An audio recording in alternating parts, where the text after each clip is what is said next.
साथ ही साथ आदरणीय ओम प्रकाश जी चौटाला की तरफ से आप सबको घड़ी घड़ी राम राम। उनके आदेश हैं, जिस भी गांव में जाओ मेरी राम राम दिया करो। इंडियन नेशनल लोकदल की पूरी इकाई आज आपके बीच में है। बहुत ही आदरणीय जिला के अध्यक्ष सतबीर सिसाई जी, आदरणीय हल्का के अध्यक्ष सतपाल जी, बहुत ही जुझारू नेत्री अनुसूरा जी,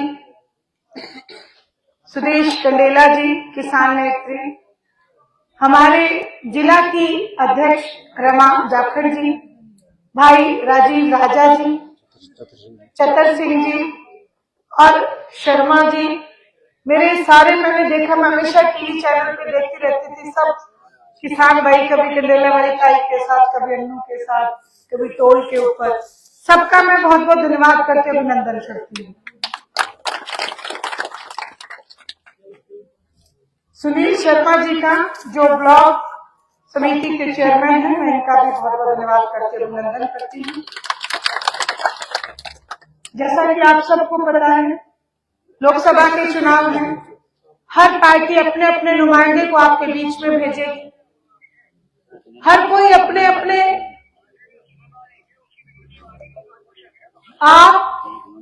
हर कोई आपको अपने अपने विचार बताएगा, लेकिन निर्णय आपका है, क्योंकि वोट की ताकत आपके पास है। लोकतंत्र में सबसे बड़ी ताकत वोट का अधिकार है। जैसा कि मुझे कहने की जरूरत नहीं, अनुसूरा जी ने और सबने आपको बड़े विस्तार से बताया। मैं तो केवल आपसे यही कहूंगी कि जब वोट डालो तो अपने इस अधिकार का सही जगह इस्तेमाल करना। प्रत्यक्ष को प्रमाण की जरूरत नहीं।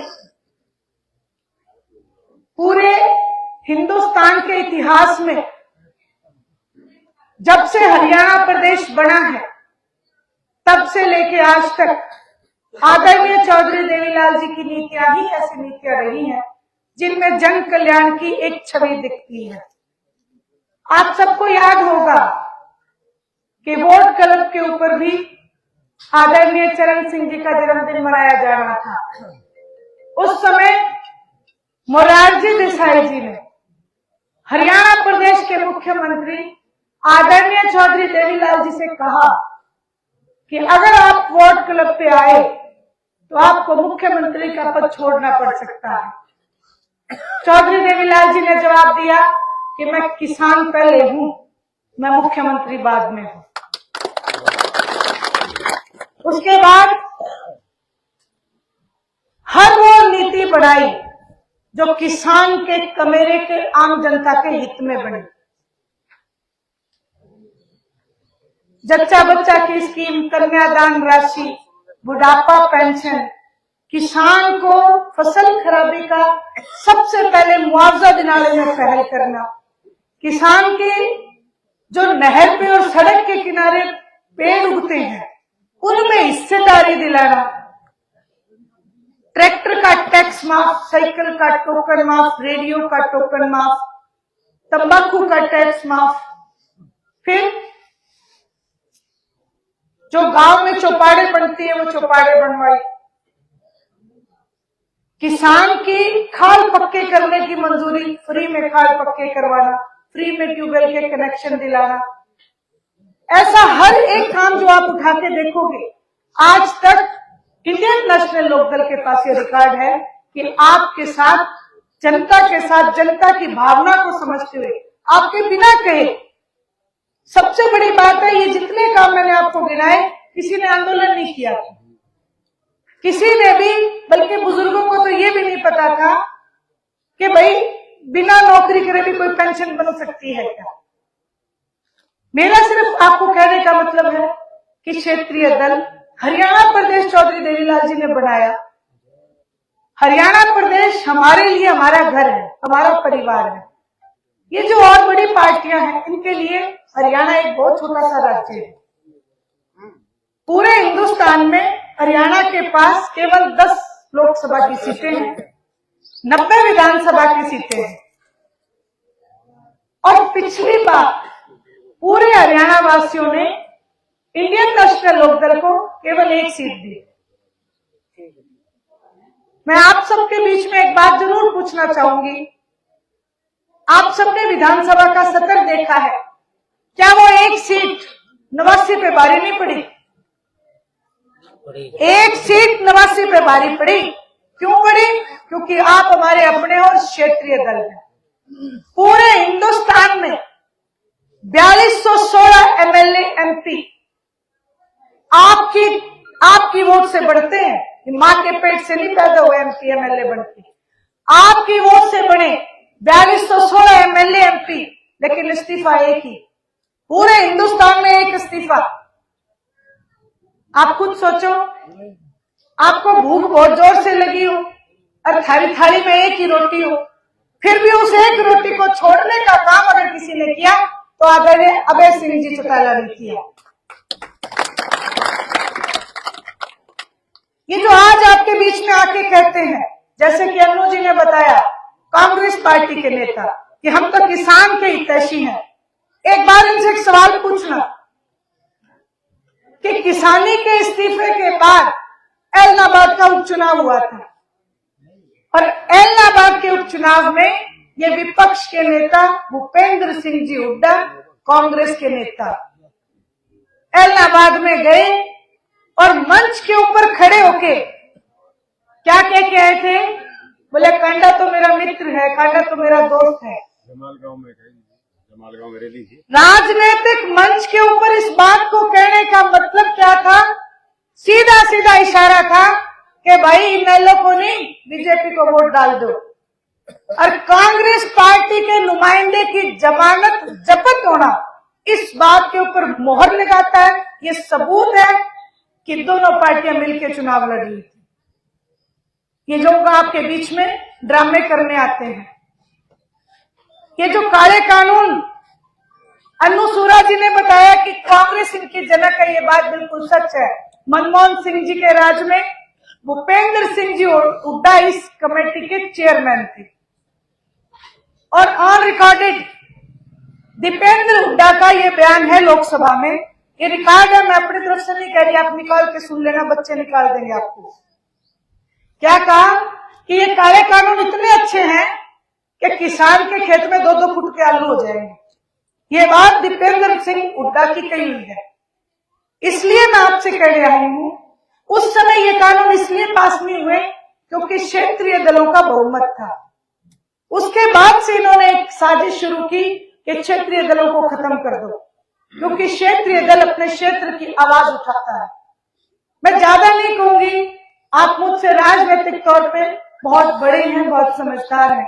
13 महीने तक आपने जो आंदोलन लड़ा वो इस बात का गवाह है कि किसान अगर बोड़ा जानता है तो किसान काटना भी अच्छे तरीके से जानता है।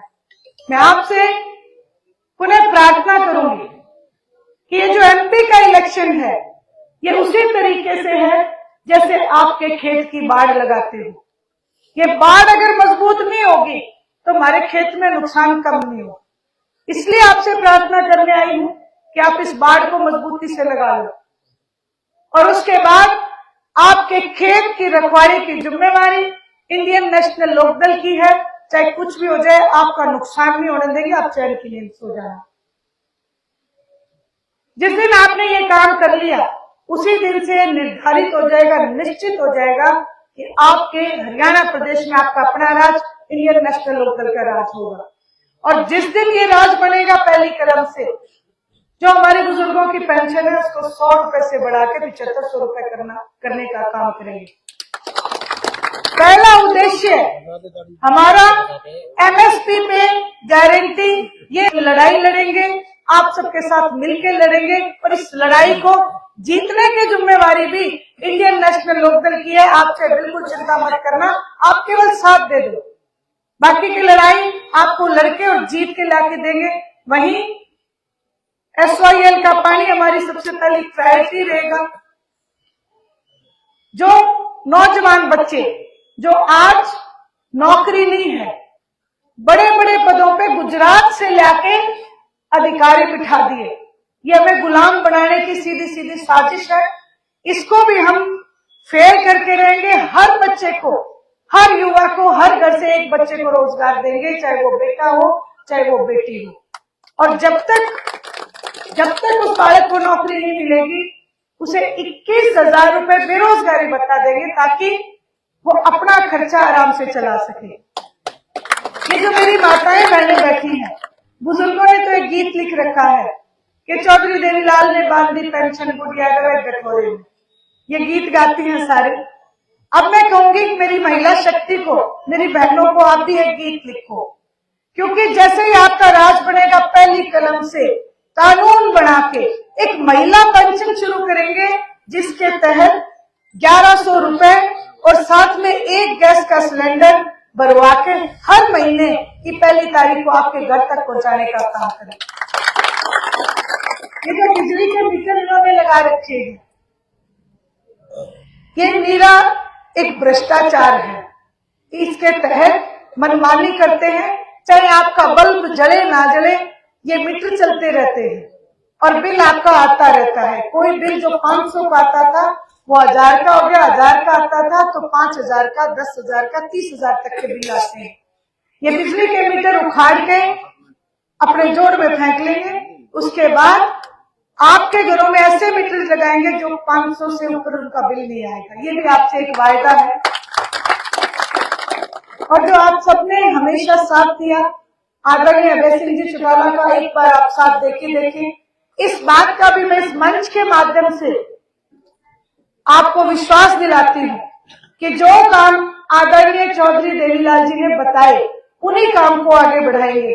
एक चीज और देखने की है, एक तरफ तो ये पार्टी है जो आपके ऊपर टैक्स पे टैक्स लगा रही है, दूध, दही, लस्सी, पनीर, आटा, सब पे टैक्स लगा दिया, और हमारे जो यूरिया खाद डालते हैं वो भी 5 किलो कम कर दे, रेट उसका बढ़ा दिया।